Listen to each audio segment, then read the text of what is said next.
my name is Mustansir, and today I am going to teach you some English at my very respectable teacher. He has explained you the kinds of noun, but I'm not going into the depths of the parts of speech. I'm going to explain you how to use present, past and future, because most of the students, they are in the confusion how to explain their present, past and future. This is a timeline, and we always stay in the present. We can't move to past and we can't go back to the future. Sorry, past, and this is past and this is future. Now what happens actually in the present, you always stay and you talk about past when something happened in your life, any incidents or any sort of story or anything you describe to your fellows, you always use the past.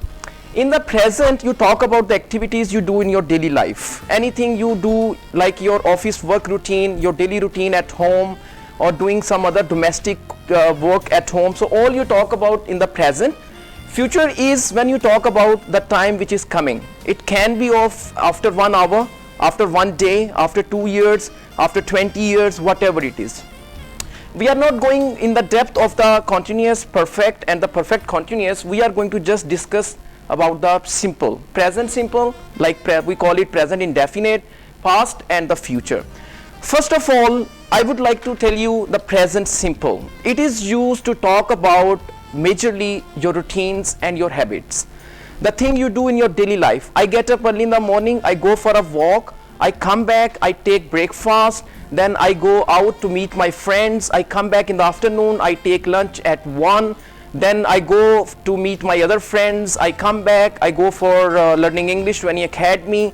So these kinds of things which you do with some frequency of time, and it doesn't matter what is the frequency. I go to Murray every month or I go to Murray every year. Now sentence is same, I go to Murray, but this adverb of frequency which you are changing, that every year, every month or whatever you say, that counts. I mean, you just tell the adverbs, the frequency is what is. I mean, if I say 5 times prayers a day. Now this is a day in which say 5 times prayers. So this 5 times is the frequency that you say prayer 5 times. This present is used to describe the others' routines. I mean, you want to tell someone's routine, any of your family members, that my mother gets up early in the morning, then she says Fajr prayer, then she cooks breakfast for the family, then she goes to sleep again, then she wakes up. So all these things you can explain being in the present. Past is any series of action or any action which was for the temporary, it was going on. Like I bought these shoes last month. Now this is one incident of any past event that happened in the past. You used second form of the verb. I will explain you the formulation all, but just I am now giving you the idea that what is present, past. Past can be any past. I mean, I said I bought this shoe last week, or I can say I bought this shoe last year. So indefinite, actually let me explain you the term indefinite is something which is not definite. It can be varied. I mean, you say that I bought these shoes last month or I bought these shoes last year. Now time is not definite. The tense I bought is definite. I mean, you are using second form of the verb. So this is important to keep in your mind, that here we always use the past form of the verb. Series of actions, like last year I went to Murray with my friends and I stayed there for 3 days. We enjoyed a lot. We stayed in Murray for 3 days, then we went to Nathia Gali, and then we went to Pathriyata, and we came back to Islamabad, then we visited Faisal Mosque, then we went to Shakarpaniya, and we came back Lahore on Friday. I mean, all these I'm using second form of the verb to explain the past events, a series of actions. Now future is something which is coming after some time, means after few minutes, after few hours, after few days, whatever it is. So because it is indefinite, so you don't consider the time. If I say that tomorrow I will visit my aunt's home, or I say tomorrow, not tomorrow, next week I will visit my aunt's home.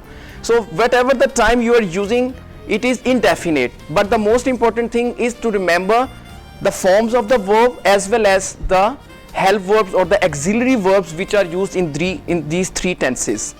Now I would explain you first of all present indefinite. First form of the verb we use always to explain the present activities And when we want to make the sentence into negative or interrogative, with he, she, it, we use does. With I, we, you, they, we use do.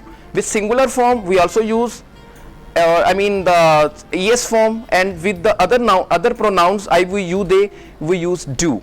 Like she goes to school and I go to school. Okay, he learns English, they learn English. So when you talk about third person singular, he, she, it, or any singular name, you always add s or es with the form of the verb.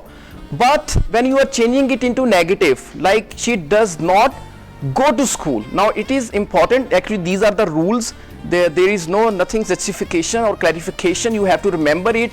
As soon as you use does, you change the s or es form into the simple form, mean without s or es. Fine. Then past is, as I have explained, past second form, but when you change it into negative, you have to use did. I went to Murray last year, I did not go to Murray. Now here another important thing to remember is this, that you have to use first form of the verb as soon as you use the did, because did is already the past form of do. So this thing you have to remember. And in the future, actually already we have will.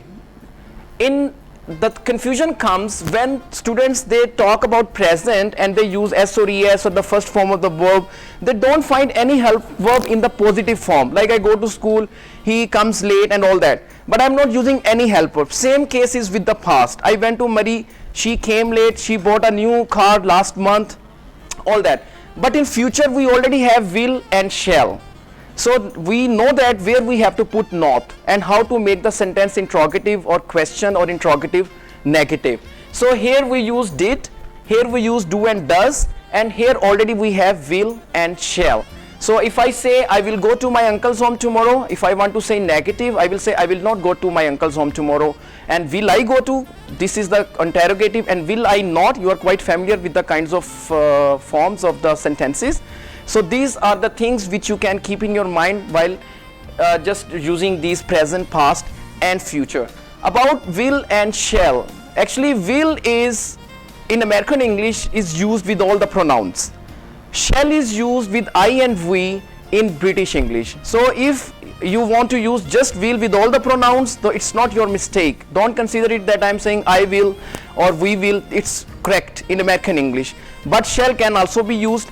And I would prefer you to learn the contractions. I mean, you can't say I will or I shall, you just use I'll. Same way, did not is didn't, do not it don't, does not it doesn't. So guys, I taught you today about present, past and future simple tenses, how to use them in English, and this is all from me. Thank you very much.